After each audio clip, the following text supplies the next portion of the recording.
Hi friends, എല്ലാവർക്കും മിഠായി പൊതിയിലേക്ക് സ്വാഗതം. ഇന്ന് ഞങ്ങളുടെ സംസാരമാണ് അല്ലേ? അതെ, ഞങ്ങളുടെ സംസാരം. ഈ ആഴ്ചയിൽ നമ്മൾ വായിച്ച എന്തെങ്കിലും ഇൻട്രസ്റ്റിംഗ് ആയിട്ടുള്ള കാര്യങ്ങൾ പങ്കുവയ്ക്കുക, അതാണ് നമ്മുടെ ഈ ഒരു സെഷന്റെ ഒരു പ്രത്യേകത. ഞാനാണല്ലോ ഈ നിഷാൻ എന്തോണ ക്യാമറമാൻ ആയതുകൊണ്ട് വേണേ നിനക്ക് എന്നെ നോക്കി പറയാം, എന്നോട് പറയാം. ഓക്കെ, ഞാൻ കേട്ടിരിക്കാം. ഞാൻ ഇത്തവണ പറയാൻ പോകുന്നത് ഞാൻ വായിച്ച ഒരു കഥ. അത് കഥയാണ്, എന്നോടും കൂടി പറയണേ. അപ്പൊ ഒരു കഥയാണ്. സംഭവം ഇത്രേ ഉള്ളൂ. ഒരു ഗുരു, ആ ഗുരുവിന് 2 ശിഷ്യന്മാരുണ്ട്. ഒരു ദിവസം ഗുരു വെറുതെ ഇരുന്ന ആ ശിഷ്യന്മാരോട് ഒരു ചോദ്യം ചോദിച്ചു. എപ്പോഴാണ് വെളിച്ചം വരുന്നതെന്ന് നമ്മൾ തിരിച്ചറിയുന്നത്? എപ്പോഴാണ് വെളിച്ചം വരുന്നത്? അതെ, വെളിച്ചം വന്നു എന്ന് നമ്മൾ എപ്പോഴാണ് തിരിച്ചറിയുന്നത്? അതിന് ആദ്യത്തെ ശിഷ്യൻ പറഞ്ഞ മറുപടി, ഇത് സിമ്പിൾ ക്വസ്റ്റ്യൻ. എപ്പോഴാണോ സൂര്യൻ ഉദിക്കുന്നത് അപ്പോൾ അങ്ങ് ദൂരെ നിൽക്കുന്ന മൃഗം അത് പശുവാണോ കാളയാണോ എന്ന് നമുക്ക് എപ്പോഴാണോ മനസ്സിലാകുന്നത് അപ്പോഴാണ് വെളിച്ചം വന്നതെന്ന് നമുക്ക് തിരിച്ചറിയാൻ പറ്റുന്നത്. ഇത് കേട്ടുകൊണ്ട് നിന്ന രണ്ടാമത്തെ ശിഷ്യൻ പറഞ്ഞ്, അയ്യേ അങ്ങനെയൊന്നുമല്ല, ഇതിൽ കുറച്ച് മാത്രമേ ശരിയുള്ളൂ. ദൂരെ നിൽക്കുന്ന, സൂര്യൻ ഉദിക്കുമ്പോൾ ദൂരെ നിൽക്കുന്ന മരം അത് പ്ലാവാണോ മ്ലാവാണോ എന്ന് തിരിച്ചറിഞ്ഞാലാണ്, മാവല്ല മാവ്, അതിപ്പോ പ്ലാവാണോ മാവാണോ, ആ പ്രാസത്തിനൊപ്പിച്ച് പറഞ്ഞു പോയത്. അപ്പൊ പ്ലാവാണോ മാവാണോ തിരിച്ചറിയുമ്പോഴാണ് വെളിച്ചം വന്നത് നമുക്ക് മനസ്സിലാവുന്നത്. ഈ ഇടയ്ക്ക് കാര്യം പറഞ്ഞിട്ട്, ഈ ക്യാമറമാൻ ഞാനായിരുന്നു. ഇടയ്ക്ക് നിന്നെ ക്ലോസപ്പ് ഒക്കെ കാണിച്ചാൽ കേട്ടോ. അവനായിട്ട് അവിടെ തന്നെ ഇരിക്കുക. അത്രയും ക്ലോസപ്പ് വേണ്ടായിരുന്നു. അപ്പം വീണ്ടും ഇവര് 2 ശിഷ്യന്മാര് തമ്മില് വെളിച്ചം വരുന്നതിനെ കുറിച്ച് തർക്കിച്ചുകൊണ്ടേയിരുന്നു. അപ്പൊ അവരുടെ ആ ഒരു തർക്കം നിർത്തിക്കൊണ്ട് ഗുരു പറഞ്ഞു, നിങ്ങൾ 2 പേരും പറഞ്ഞ ഉത്തരങ്ങൾ തെറ്റാണ്. വെളിച്ചം വരുന്നു അല്ലെങ്കിൽ വെളിച്ചം വന്നു എന്ന് നമ്മൾ എപ്പോഴാണ് തിരിച്ചറിയുന്നത്? അത് നമ്മുടെ അപ്പുറത്ത് നിൽക്കുന്ന ഒരു വ്യക്തി, ഒരു മനുഷ്യൻ, ആ മനുഷ്യന്റെ മുഖത്ത് നോക്കുമ്പോൾ നമ്മുടെ സഹോദരനെ കാണാൻ സാധിക്കുന്നെങ്കിൽ അപ്പോഴാണ് വെളിച്ചം വരുന്നത്. സൂര്യന്റെ ആണോ ബൾബിന്റെ ആണോ ആ വെളിച്ചമല്ല. അപ്പുറത്ത് നിൽക്കുന്ന വ്യക്തി നമ്മുടെ സഹോദരനാണെന്ന് നമ്മൾ ആ രീതിയിൽ ആ വ്യക്തിയെ കാണുകയാണെങ്കിൽ നമ്മുടെ മനസ്സിൽ ഉദിക്കുന്ന ആ വെളിച്ചമാണ് ഗുരു ഉദ്ദേശിച്ച വെളിച്ചം. ഇപ്പൊ എനിക്ക് വായിച്ചപ്പം തോന്നിയത്, ഇപ്പൊ നമ്മുടെ ചുറ്റും ഈ ലോകത്ത് നടക്കുന്ന കാര്യങ്ങളൊക്കെ അറിയാമല്ലോ. ഉക്രൈനില്, ഇസ്രയേല്, പലസ്തീൻ, ഈ അടുപ്പം ഇറാനില്, വെനസ്വല, അങ്ങനെ ഒരുപാട് സ്ഥലത്ത് യുദ്ധങ്ങൾ, കലാപങ്ങൾ, മറ്റേ അക്രമാസക്തമായ പ്രവണതകളെല്ലാം നടക്കുന്ന ഈ ഒരു സാഹചര്യത്തിൽ ഈ അന്യരെയും അപരരെയും ഒക്കെ സൃഷ്ടിക്കുന്നതിന് പകരം ഈ കഥയിൽ ഇപ്പൊ പറയുന്നത് പോലെ അപ്പുറത്ത് നിൽക്കുന്ന വ്യക്തിയെ നമ്മുടെ സഹോദരൻ, സ്വന്തം സഹോദരനാണെന്ന രീതിയിൽ കാണാനും ആ രീതിയിൽ അവരെ ചേർത്ത് പിടിക്കാനും നമുക്ക് സാധിക്കണം എന്നൊരു മെസ്സേജ് തരുന്ന ഒരു കഥ. ഈ ഒരു കാലഘട്ടത്തിൽ കാലിക പ്രസക്തി ഏറെയുള്ള ഒരു കഥയായിട്ട് തോന്നി. ശരി, പങ്കുവെച്ചത്. ഇതാണ് നമ്മുടെ പ്രിയപ്പെട്ട നിബിക്കുട്ടന്റെ കഥ. ഇനി ദാ വരുന്നു നമ്മുടെ ഞാൻ ഇപ്രാവശ്യം ഈ ആഴ്ചയിലെ സംസാരത്തില് വായിച്ച കാര്യമല്ല, ഞാൻ വേറൊരു കാര്യം പറയുന്നത്. ഞാൻ ഇവിടെ ഒന്ന് ഇരിക്കുവാണ്. ഓക്കെ, അതായത് നിബിയുടെ ഇത്തവണത്തെ പേരന്റ്സ് മീറ്റിംഗിന് ഞാൻ പോയായിരുന്നു. അപ്പൊ നിബിയുടെ പ്രിൻസിപ്പലിന്റെ പ്രസംഗം, പേരന്റ്സ് മീറ്റിംഗിന് ഞങ്ങൾ പേരന്റ്സ് എല്ലാം ഇരുന്നപ്പോഴത്തേക്ക് അദ്ദേഹം നല്ല രസമായിരുന്നു കേട്ടോ. നല്ല ഇൻട്രസ്റ്റിംഗ് ആയിട്ടുള്ള പ്രസംഗമായിരുന്നു. ആളുടെ പ്രസംഗത്തിൽ ഒരു 4-5 കഥകൾ ഉണ്ടായിരുന്നു, കുറെ കാര്യങ്ങൾ പറഞ്ഞു. ഏറ്റവും പ്രാധാന്യത്തോടെ പറഞ്ഞത്, ഞങ്ങൾ പേരന്റ്സ് മാത്രം ഇരുന്നതുകൊണ്ട് കുട്ടികളെ കൈകാര്യം ചെയ്യുമ്പോൾ, പ്രത്യേകിച്ചും നിങ്ങളെപ്പോലുള്ള ടീനേജേഴ്സ്, അവരെ കൈകാര്യം ചെയ്യുമ്പോൾ ഞങ്ങൾ ടീനേജേഴ്സിനെ കൈകാര്യം ചെയ്യുമ്പോഴത്തേക്ക് നിങ്ങൾ പേരന്റ്സ് എന്തൊക്കെ ശ്രദ്ധിക്കണം എന്നുള്ള കാര്യമാണ് അദ്ദേഹം പറഞ്ഞത്. അതിൽ പറഞ്ഞ ഒരു കഥ ഞാൻ പറയാം. സിഗ്മണ്ട് ഫ്രോയിഡ്, ലോക പ്രശസ്തനായ മനഃശാസ്ത്രജ്ഞനാണ് സിഗ്മണ്ട് ഫ്രോയിഡ്. അപ്പോൾ അദ്ദേഹം ഈ മനുഷ്യരുടെ മാനസിക വിചാരങ്ങളെ കുറിച്ചൊക്കെ വളരെയേറെ കാര്യങ്ങളൊക്കെ പഠിച്ചിട്ടുണ്ട്.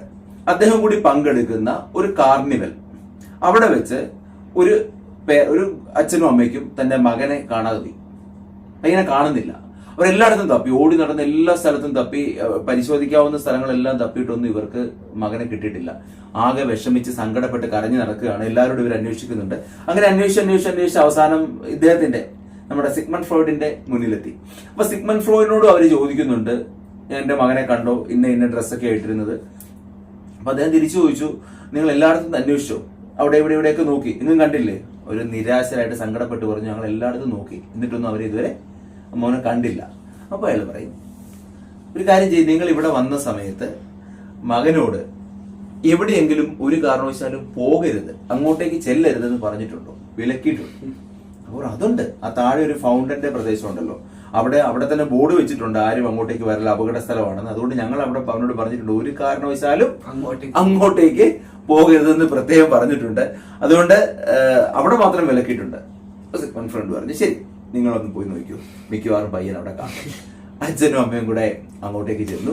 അവിടെ ചെല്ലുമ്പോൾ ആ ഫൗണ്ടന്റെ ഭംഗിയൊക്കെ കണ്ട് ഇങ്ങോട്ടേക്ക് പ്രവേശനം ഇല്ലാന്ന് എഴുതിയ ബോർഡിന്റെ തൊട്ടപ്പുറത്തിരുന്ന് മറ്റൊന്നും ചിന്തിക്കാതെ ലോകത്തെ ഏറ്റവും വലിയ അത്ഭുതം കാണുന്ന പോലെ നമ്മുടെ പയ്യൻ ഇതെല്ലാം കണ്ട് നിൽപ്പുണ്ടായിരുന്നു. അപ്പൊ ഈ കഥ സിഗ്മണ്ട് ഫ്രോയിഡ് പറഞ്ഞതും നിങ്ങളുടെ സാറ് പറഞ്ഞതും ഒറ്റ കാര്യമാണ്, ഈ പ്രായത്തിന്റെ കൂടെ ഒരു പ്രത്യേകതയാണ്. നമ്മളോട് ഇന്നത് ചെയ്യരുത്, ഇന്നത് പാടില്ല, അരുത്, നോ എന്നൊക്കെ സ്ഥിരമായിട്ട് പറഞ്ഞുകൊണ്ടിരുന്നാൽ സ്വാഭാവികമായിട്ടും ടീനേജേഴ്സ് ആണല്ലോ, നിങ്ങൾക്ക് അതിനൊക്കെ ഓപ്പോസിറ്റ് ഉള്ള കാര്യങ്ങൾ ചെയ്യാനുള്ള ഒരു പ്രവണത ഉണ്ടായിരിക്കും. പപ്പാനെ പോലെ ആകരുത്. പപ്പാനെ പോലെ ആകരുത്. സോ ഹാൻഡിൽ വിത്ത് കെയർ, സൂക്ഷിച്ച് വേണം കുട്ടികളെ കൈകാര്യം ചെയ്യാൻ എന്നാണ് പറഞ്ഞത്. സംഭവം കൊള്ളാമെന്ന് തോന്നി. അതുകൊണ്ട് ഒരു മനഃശാസ്ത്രമൊക്കെ ഉണ്ട്, പിള്ളേരെ കൈകാര്യം ചെയ്യുന്നതിന് ഒരു മനഃശാസ്ത്രമൊക്കെ ഉണ്ട്. പക്ഷെ ഇപ്പോഴത്തെ നിങ്ങൾ അതിനേക്കാൾ വേന്ദ്രന്മാരാണ്. തന്ത്രം ഇട്ട് കുറച്ച് ടാക്ടിക്സ് ഒക്കെ ഇട്ട് വരുമ്പോഴേ നിനക്കൊക്കെ മനസ്സിലാകാറുണ്ട് ഇതാണെന്ന്. അപ്പം അതൊരു രസമുള്ള ഒരു സംഭവമായിട്ട് എനിക്ക് തോന്നി. തൽക്കാലം ഞാൻ ഈ ആഴ്ചത്തെ എന്റെ പറച്ചിൽ നിങ്ങളുടെ പ്രിൻസിപ്പലിനെ സമർപ്പിക്കണം. അദ്ദേഹം പറഞ്ഞ ഈ കഥയിൽ അവസാനിപ്പിച്ചിരിക്കുന്നു. ഈ കഥയ്ക്കിടെ മൊത്തം കുലുക്കുവാണ്, കാരണം ഞാനാണല്ലോ ഫോട്ടോഗ്രാഫർ. ഓക്കെ, അപ്പൊ നമുക്ക് അടുത്തത് നിഷാൻ ഈ ആഴ്ച എന്താ പറയാനുള്ളതെന്ന് കേൾക്കാം. ഓക്കെ, ഇനി എന്റെ കഥയാണ്. എന്റെ ഒരു കഥയല്ല, ഒരു സംഭവം. അതായത് കഴിഞ്ഞ ശനിയാഴ്ച ആയിരുന്നു ഞങ്ങളുടെ ലിറ്റിൽ മാസ്റ്റേഴ്സിന്റെ രണ്ടാമത്തെ ഫീൽഡ് ട്രിപ്പ്. ഇതിനു മുമ്പ് നമ്മൾ മിൽമയിലൊന്ന് പോയിട്ടുള്ളതാണ്. ഇനി രണ്ടാമത്തെ ഫീൽഡ് ട്രിപ്പ് നടക്കുന്നത് തിരുവനന്തപുരത്താണ്. ഈ ലിറ്റിൽ മാസ്റ്റേഴ്സ് എന്താണെന്നറിയാം, എനിക്കറിയാം. അത് ഞാൻ പറയാൻ പോവായിരുന്നു. അപ്പ എന്നെ അണ്ടർസ്റ്റിമേറ്റ് ചെയ്തിരിക്കുന്നു. ലിറ്റിൽ മാസ്റ്റേഴ്സ് എന്ന് വെച്ചാൽ LSS കിട്ടിയ കുട്ടികൾക്കായി 3 വർഷത്തേക്ക് ഓരോ ശനിയാഴ്ചയും, സെക്കൻഡ് സാറ്റർഡേ ഒഴിച്ചുള്ള ഓരോ ശനിയാഴ്ചയും ക്ലാസുകൾ ഗവൺമെന്റ് തരുന്നുണ്ട്. ഇപ്പോ USSന്റെ ഗിഫ്റ്റഡ് ചൈൽഡ് കൊടുക്കുന്നില്ലേ, അതുപോലെ തന്നെ ഞങ്ങൾക്ക് ലിറ്റിൽ മാസ്റ്റേഴ്സ്. അതിന്റെ ഭാഗമായിട്ടാണ് ഞങ്ങൾ ഫീൽഡ് ട്രിപ്പിന് പോയത്. ഞങ്ങള് ടൂറിന് പോകാനൊക്കെ എനിക്ക് വളരെ സന്തോഷമായിരുന്നു. ഇത്തവണത്തെ ലിറ്റിൽ മാസ്റ്റേഴ്സിന്റെ പ്രത്യേകം ഞങ്ങൾ ട്രെയിനിലാണ് പോകുന്നത്. തിരുവനന്തപുരം. അപ്പോ മമ്മയ്ക്കൊരു ഇതൊക്കെയാണ്, നീ പോകണ്ട. ഞാൻ ആദ്യമൊക്കെ തുള്ളി. പിന്നെ എന്റെ ക്ലാസ്സിലൊരു കൂട്ടുകാരുണ്ട്, ആദിദേവ് പറഞ്ഞ. ആദിദേവിന്റെ പ്രത്യേകത, അവനും ലിറ്റിൽ മാസ്റ്റേഴ്സിലുള്ളതാ. അപ്പോ അവൻ പറയണ്ട, എന്തുവാടാ നീയും കൂടിയൊക്കെ വരാൻ പറഞ്ഞപ്പോ എന്റെ മനസ്സ് ചാഞ്ചാടി. ഫീൽഡ് ട്രിപ്പാണ്, പ്ലാനറ്റോറിയം, നിയമസഭ, എന്തൊക്കെയൊക്കെയുണ്ട്. Kovalam beach. Yes, Kovalam beach. Ice വരണ്ടി, കപ്പലണ്ടി മിഠായി, ബീച്ച്, വെള്ളം, കടൽ, സൺസെറ്റ്, സീ, അതൊക്കെ വീക്കിനെസ് ആയിരുന്നു. അപ്പോ ഞാൻ അങ്ങനെ തീരുമാനിച്ചു, ശരി ഞാൻ പോയേക്കാം. അവിടെ വീട്ടിലെത്തിയപ്പോ മമ്മയ്ക്ക് പോകണ്ട, എന്ത് ചെയ്യും, പെട്ടു. ഇനി അപ്പോ അവസാനം മമ്മയും ഞാനും കൂടി ചെറിയ കോൺവെർസേഷൻ ഒക്കെ നടത്തി. മമ്മ സെറ്റ് ആയില്ലെങ്കിൽ, ചുരുക്കി പറഞ്ഞ റെബൽ സ്റ്റാർ നിഷാൻ മമ്മാശി പറയുന്നത് കേൾക്കാതെ തിരുവനന്തപുരത്ത് പോയി. അത്രേ ഉള്ളൂ. ഞങ്ങൾ പോയത് ജനറൽ കമ്പാർട്ട്മെന്റിലാണ്. ആദ്യം തന്നെ സിംഗിൾ സീറ്റ് ഇല്ലേ, അത് പറഞ്ഞാൽ ഞാൻ സ്ഥാനം പിടിച്ചു. നിഷാൻ, ഇത് സഞ്ചാരമൊക്കെ പോലെ നമുക്ക് അത്രയും നീട്ടിപ്പരത്തി പറയാനുള്ള ഒരു ടൈം ഇല്ലെന്ന് മനസ്സിലാക്കണം. നിങ്ങളൊക്കെ നീട്ടിപ്പരത്തിയോണ്ട് എന്റെ ഏറ്റവും അങ്ങനല്ല, സീറ്റ് കിട്ടി. സീറ്റ് നമ്പർ ഇന്നതായിരുന്നു, സീറ്റ് നമ്പർ 50. ഓക്കെ, ഞങ്ങൾ സ്ഥലത്തെത്തി. തിരുവനന്തപുരത്ത് എത്തിയതിനു ശേഷം ഇപ്പൊ ഫുഡ് ഫുഡ് കഴിക്കുന്നവരൊക്കെ പറയാലോ. ഫുഡ് കഴിക്കാനാണ് ഞങ്ങൾ ആദ്യം കയറിയത്. റെയിൽവേ സ്റ്റേഷനിലെ ഒരു IRCT കടയിലാണ് ഞങ്ങൾ കയറിയത്. IRCTC. ഓക്കെ, അപ്പൊ അങ്ങനെ അതില് കടയിലാണ് ഞങ്ങൾ കയറിയത്. അവിടെ നിന്ന് ഞങ്ങൾ രാവിലെ എന്ത് കഴിച്ചു? പൊറോട്ടയും മുട്ടക്കറിയും. അവിടെ നിന്ന് ഞങ്ങൾ കുശാലായി പൊറോട്ടയും മുട്ടക്കറിയും കഴിച്ചതിന് ശേഷം നേരെ വിട്ടു ഇങ്ങോട്ട് കുതിരമാളുകളിലോട്ട് ഞങ്ങൾ വിട്ടു. അവിടെ ട്രാവൻകൂറിലെ ഒരു കൊട്ടാരമാണ്. സ്വാതി തിരുനാളാണത് പണിതത്. അപ്പോൾ സ്വാതി തിരുനാളിന്റെ മരണശേഷം ഈ കൊട്ടാരം ആരും ഉപയോഗിച്ചിട്ടില്ലെന്നൊക്കെയാണ് അവിടുത്തെ ഗൈഡ് പറഞ്ഞു തരുന്നത്. അവസാനം ഞങ്ങൾ കുതിരമാളിക മൊത്തം എക്സ്പ്ലോർ ചെയ്തു. അപ്പോൾ ഒരു നല്ല എക്സ്പീരിയൻസ് ആയിരുന്നു കുതിരമാളിക. അത് കഴിഞ്ഞ് ഞങ്ങൾ പോയ സ്ഥലം പ്ലാനറ്റോറിയം. ഇതുവരെ പോയിട്ടുണ്ടോ? ഞാൻ പോയിട്ടുണ്ട്. പ്ലാനറ്റോറിയത്തിൽ ഞങ്ങൾ ആദ്യം കയറിയപ്പോൾ ടിക്കറ്റ് എടുത്തിട്ട് ടിക്കറ്റ് എടുത്തപ്പോ ഒരു അറിയാതെ ഞങ്ങൾ ആദ്യം വിചാരിച്ചത് സ്കൈ തിയേറ്ററിൽ കയറാന്നാണ്. അത് വലിയൊരു തിയേറ്ററാണ്. പക്ഷെ അവിടെ കയറാൻ പറ്റിയില്ല, കാരണം ഷോ മാറി. ഞങ്ങൾ ആദ്യം കയറേണ്ട ഷോ സ്കൈ തിയേറ്ററിലായിരുന്നു. കുറെ നേരം ലൈൻ പിടിച്ച് അവിടെ കയറിയപ്പോ സോറി നിങ്ങൾ നെക്സ്റ്റ് ഷോ ആണെന്ന് പറഞ്ഞു. ഞങ്ങളെ അവിടെ പറഞ്ഞു വിട്ട്. അത് കഴിഞ്ഞ് ഞങ്ങൾ അവിടെ എത്തി 3D ഷോയിലെത്തി. 3D ഷോ എന്ന് പറയുമ്പോ എനിക്ക് എന്താണെന്നറിയില്ല, കുറച്ച് ക്ലാരിറ്റി കുറവ് തോന്നി. അതാ മുഖത്തിരിക്കുന്ന സംഭവല്ലേ കണ്ണാടി, അത് കാരണം. അത് കഴിഞ്ഞ് ഞങ്ങൾ സ്കൈ തിയേറ്ററിൽ കയറി. അതെന്ത് പൊളിയായിരുന്നറിയോ, ഇവിടെ മൊത്തം സ്ക്രീൻ. ഞങ്ങൾ അവിടെ ഇരുന്ന് വീനസിനെയും നെപ്റ്റ്യൂണിനെയും എർത്തിനെയും കുറിച്ചൊക്കെ പഠിച്ചു. ഭാഗ്യവശാൽ ഞാൻ ഐഎസിക്കകത്ത് ഉറങ്ങിയില്ല. അത് കഴിഞ്ഞ് ഞങ്ങൾ എവിടെയാ പോയെ? നിയമസഭ. എവിടെ? നിയമസഭയിലേക്ക് ചെന്നപ്പോഴാണ് മനസ്സിലായത് അവിടെ ലഞ്ച് ബ്രേക്ക് ആയിരുന്നു. ഞങ്ങൾ നേരെ ഫുഡ് കഴിക്കാൻ പോയി. ഞങ്ങൾ സെക്രട്ടേറിയറ്റിനാണോ കളക്ടറേറ്റിനാണോ അറിയില്ല, ഏതോ ഒരു ക്യാൻറ്റീനിൽ കയറി നല്ല ചിക്കൻ ബിരിയാണി കഴിച്ചു. ചിക്കൻ ബിരിയാണി നല്ല ചിക്കൻ ബിരിയാണി ആയിരുന്നു. അത് കഴിഞ്ഞ് ഞങ്ങൾ ലൈറ്റ് ഹൗസിലാണോ നിയമസഭയിലാണോ പോകണമെന്ന് തീരുമാനിച്ചു. അവസാനം ഞങ്ങൾ നിയമസഭയിൽ പോകാൻ തീരുമാനിച്ചു. അവിടെ ചെന്ന് ഞങ്ങൾ അകത്ത് കയറി. ഞങ്ങൾ മറ്റേ നിയമസഭയില്ലേ, അവിടെ എത്തി. നിയമസഭയിൽ ചെന്നിട്ട് നിയമസഭ കണ്ടു. നമ്മൾ സംസാരിക്കുന്ന സ്ഥലമില്ലേ, അവിടെ ഞങ്ങളൊരു ഗാലറിയിലെത്തി. ഒരു ചേട്ടൻ ആരൊക്കെ അവിടെ ഇരിക്കുന്നു, എവിടേക്കാണ് ആൾക്കാർ ഇരിക്കുന്നത്.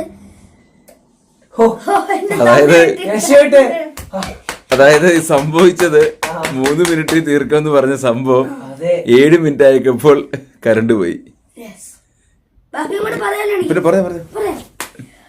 ഞങ്ങൾ നിയമസഭയിലെത്തി. ആ ഗൈഡ് കുറെ കാര്യങ്ങളൊക്കെ പറഞ്ഞു തന്നു. എവിടെയൊക്കെ ഇരിക്കുന്ന രാഷ്ട്രപതി വരുമ്പോൾ എന്ത് ചെയ്യുന്നു അതൊക്കെ പറഞ്ഞു തന്നു. അത് കഴിഞ്ഞ് ഞങ്ങൾ അങ്ങോട്ട് പോയ ബീച്ച് അല്ല, മറൈൻ അക്വേറിയത്തിലാണ് പോയത്. മറൈനെ അങ്ങനെ കരണ്ടൊക്കെ റെഡി ആയിട്ടുണ്ട്. എന്നിട്ട് ഞങ്ങൾ മറൈൻ അക്വേറിയത്തിലെത്തി. അക്വേറിയത്തിലെത്തിയപ്പോൾ എനിക്ക് മീനെ കുറിച്ച് അധികം അറിയാത്തതുകൊണ്ട് എനിക്ക് കുഴപ്പമില്ലെന്നേ തോന്നിയുള്ളൂ. അത് കഴിഞ്ഞ് ഞങ്ങൾ നേരെ പോയി എങ്ങോട്ടാ? കോളം ബീച്ച്. തെറ്റത്തരം പോർട്ട്. വിഴിഞ്ഞ പോർട്ടാണോ അറിയില്ല, അതോ ഏതെങ്കിലും സബ് പോർട്ടാണോ അറിയില്ല. ഞങ്ങൾ പോയ പോർട്ട് ഏതാന്ന് പോലും അറിയില്ല. എന്തായാലും അവിടുത്തെ ഒരു ആംബിയൻസ് ഒന്നും എനിക്ക് ഇഷ്ടപ്പെട്ടില്ല. കാരണം അവിടെ ഭയങ്കര വേസ്റ്റ് ആയിരുന്നു. ഒന്നാമത്തെ കാര്യം, പോർട്ട് എന്ന് വെച്ചാൽ നമ്മൾ പോർട്ടിന്റെ വൈബ് ഉദ്ദേശിക്കുമല്ലോ, പോർട്ടിന്റെ അകത്തേക്കൊന്നും ഞങ്ങൾ കയറിയില്ല. അതുകൊണ്ട് പോർട്ട് വിട്ടു. അപ്പൊ ഞങ്ങളെല്ലാവരും ചോദിച്ചത് ഞങ്ങൾ ബീച്ചിൽ കൊണ്ടുവന്ന് പറഞ്ഞേ, എന്നിട്ടാണ് പോർട്ടിൽ കൊണ്ടുപോയത്. സാർ ഞങ്ങൾ ബീച്ചിൽ എന്താ കൊണ്ടുപോകാത്തതൊക്കെ കുറച്ച് റിക്വസ്റ്റ് ചെയ്തതിനു ശേഷം ഞങ്ങൾ എവിടെ കൊണ്ടുപോയി? ബീച്ച്. യെസ്, കോവളം ബീച്ചിൽ ഞങ്ങൾ പോയി. അതൊരു പൊളി വൈബായിരുന്നു. ഞങ്ങളെല്ലാം പാൻ്റൊക്കെ മടക്കി വെച്ച് തീരെ വരും. അവിടെ ഒരു 45 മിനിറ്റ് സ്പെൻഡ് ചെയ്തു. അവിടെ ഞങ്ങളുടെ കൂട്ടുകാരന്മാരൊക്കെ മണ്ണ് കുഴിക്കുമായിരുന്നു. കൊട്ടാരം വരും. ഞങ്ങൾ കൊട്ടാരം ഉണ്ടാക്കി കുന്നുപോലെ. എന്നിട്ട് വെള്ളം വരുമ്പോൾ ആ വെള്ളം ഈ കുഴിയിലോട്ട് വീണു. അതൊക്കെയാണ് ഞങ്ങളുടെ പ്ലാൻ. അത് കഴിഞ്ഞ് ഞങ്ങൾ പണിയൊക്കെ കഴിഞ്ഞ് ഞങ്ങൾ ഡ്രസ്സൊക്കെ മാറിയതിന് ശേഷം റെയിൽവേ സ്റ്റേഷനിലോട്ട് വിട്ടു. ഡ്രസ്സ് മാറാൻ ലേറ്റ് ആയതുകൊണ്ട് ഞങ്ങൾ സൂപ്പർ ഫാസ്റ്റ് ട്രെയിൻ ഞങ്ങൾക്ക് മിസ്സായി. അപ്പോൾ ഞങ്ങൾക്ക് ഫുഡ് കഴിക്കണമായിരുന്നു, അതുകൊണ്ടാണ് മിസ്സായത്. ഫുഡ് കഴിക്കാൻ കയറിയപ്പോൾ ഞങ്ങൾ ഫുഡ് കഴിക്കാൻ കയറിയപ്പോൾ ഞങ്ങൾ എന്താണ് കഴിച്ചത്? രാവിലെ കഴിക്കാത്ത ഭക്ഷണം, പൊറോട്ടയും മുട്ടക്കറിയും. അത് കഴിച്ചതിന് ശേഷം ഞങ്ങൾ ഇറങ്ങി. ഞങ്ങൾ 8:30 ചുരുക്കി പറഞ്ഞ ഒരു ദിവസം നിഷാൻ 2 മുട്ടയും 4-5 പൊറോട്ടയും കഴിച്ചെന്ന്. 3-6 പൊറോട്ട. അത് ഞങ്ങൾ അമൃത എക്സ്പ്രസിൽ കയറി 8:30. ഞങ്ങൾ വീട്ടിലെത്തിയപ്പോൾ ഒരു 12 മണിയൊക്കെ കഴിഞ്ഞ് ഞങ്ങൾ ഞങ്ങൾ പോയി ജ്യൂസ് കുടിച്ചു. ഞാൻ പൈനാപ്പിൾ ജ്യൂസ് കുടിച്ചു. ഇനി പൂക്ക് ചേർക്കായിരുന്നു. അപ്പോ പുതിയൊരു വീഡിയോയിൽ കാണുന്നവരെ അതെ, ഞാന് പപ്പ നിഷാൻ കഴിഞ്ഞു. ഇനി മമ്മ ഉണ്ട്. കഴിഞ്ഞ ആഴ്ചയിലെ വീഡിയോയിൽ മമ്മ നമ്മളെ പറ്റിച്ചു, ബുക്ക് വായിക്കുന്ന കാര്യമൊക്കെ പറഞ്ഞ്. അപ്പൊ ഇത്തവണ മമ്മക്ക് പല്ല് വേദനയാണ്, പല്ല് സർജറി ഒക്കെ ബന്ധപ്പെട്ട കുറച്ച് റെസ്റ്റ് ഒക്കെയാണ്. അതുകൊണ്ട് മമ്മക്ക് സംസാരിക്കാൻ പറ്റില്ല, അതിന്റെ റെസ്റ്റിലാണ്. അപ്പൊ നമുക്കൊന്ന് പോയി നോക്കിയിട്ട് വരാം മമ്മാനെയും കൂടെ. അങ്ങനെ നമുക്ക് വീഡിയോ ഇന്നത്തെ അവസാനിപ്പിക്കാം. ബാ.